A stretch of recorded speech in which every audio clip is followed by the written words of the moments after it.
कि महाराज एक बार सत्यभामा जी बैठी है उदास। इतने में नारद जी आए द्वारिका में और नारद जी ने कहा कि देवी क्या हुआ, क्यों बैठी हो उदास, क्या हो गया? सत्यभामा जी ने कहा क्या बताएं महाराज। नारद जी ने कहा कुछ बताने की जरूरत नहीं, हम सब जानते हैं वो टेढ़ी टांग वाला गड़बड़ करता है, रुक्मणी के महल में ज्यादा रहता है, तुम्हारे पास नहीं आता। सत्यभामा जी ने कहा हाँ यही बात है महाराज, क्या बताएं, हम तो फंस गए अच्छे हैं।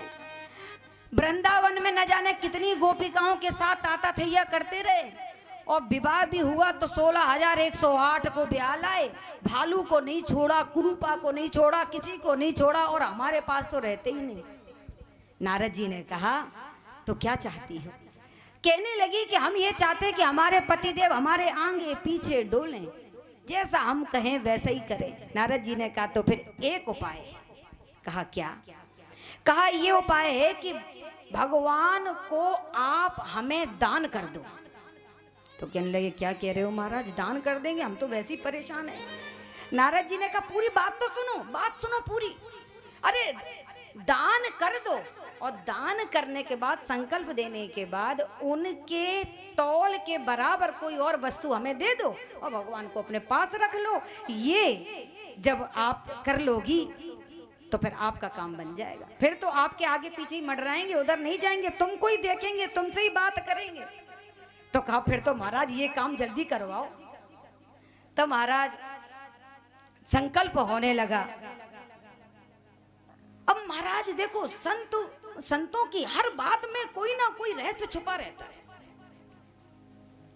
कोई ना कोई रहस्य होता ही है। तो महाराज आज जैसे ही भगवान को उनका संकल्प किया है और जैसे ही संकल्प होने वाला था भगवान रोकने भी आए, लेकिन उससे पहले संकल्प हो ही गए। अब तो जैसे ही संकल्प हुआ नारद जी ने कहा भगवान से, द्वारिकानाथ से कि ये लो तंबूरा। अब अच्छे फंसे, क्यों? क्योंकि अभी तक हम अकेले ही डोलते थे, अब तो एक से दो भले हो गए। अब ये तान तंबूरा तुम भी पकड़ो और हमारे साथ चलो। अब तुम भी बाबा और हम भी बाबा, और जब बाबा बाबा मिल गए तो फिर अब करना क्या है, इसलिए चलो अब दुनियादारी छोड़ो। भगवान ने कहा ठीक है हम तो चलते हैं। और सत्यभामा ने जब ये देखा तो महाराज दौड़ पड़ी, अरे महाराज कहाँ लिए जा रहे हो, आपने क्या कहा था और आप तो मेरा बिछोड़ करवा रहे हो। नारद जी ने कहा तुम तैयारी तो करो पहले कोई वस्तु तोलने की, तब तक हम थोड़ा आनंद तो लेकर के आए। और महाराज जैसे ही तैयारी हुई तराजू लिया, ठाकुर जी को विराजमान कराया, एक एक करके सारी सामग्री तराजू के ऊपर रखती जा रही हैं, रखती जा रही हैं, रखती जा रही हैं।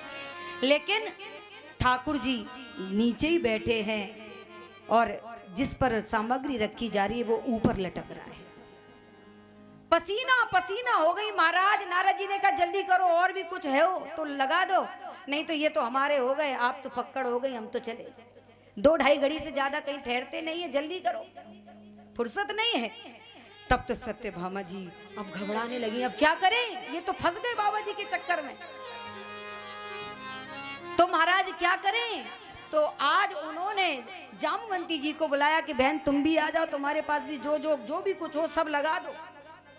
सब तराजू पे रखते चले जा रहे। 16,000 आ गई, 107 सबरी आ गई, लेकिन रुक्मणी जी नहीं आई, क्योंकि रुक्मणी जी से तो विवाद था। और जब सबके सबका धन, सबके सबका वैभव, सबके सबका भौतिक पदार्थ सब लग गया, लेकिन पलड़ा टस के मस नहीं हो रहा। ठाकुर जी विराजमान है धरती पर, पलड़े पर बैठे और वस्तु सामग्री सब ऊपर लटक रही है, सबके पसीने छूट रहे हैं। नारद जी ये दृश्य देख रहे हैं। इतने में आज सत्यभामा जी ने कहा रुक्मणी कहाँ है, रुक्मणी को बुलाओ, क्योंकि अब वही मेरा हमारा मार्गदर्शन कर सकती हैं। हमारे पति देव का बिछोड़ हो रहा है, वो अपने महलों में है। और दौड़ करके सब गए, रुक्मणी जी को सारी बात से अवगत कराया। रुक्मणी जी ने कहा अच्छा ये बात है, चलो हम चलते हैं। रुक्मणी जी आई और रुक्मणी जी ने जैसे ही आई हैं तो उन्होंने सारी सामग्रियों को कहा इन सब को हटाओ, सबको तराजू के पलड़े से हटाया गया और जैसी सारी वस्तुओं को तराजू के पलड़े से हटा दिया तो तुरंत आज श्री रुक्मणी अम्बा कहाँ गई हैं? महल के भीतर जो आंगन में तुलसी का विरवा लगा है वहां गई हैं और मैया तुलसी को प्रणाम किया है।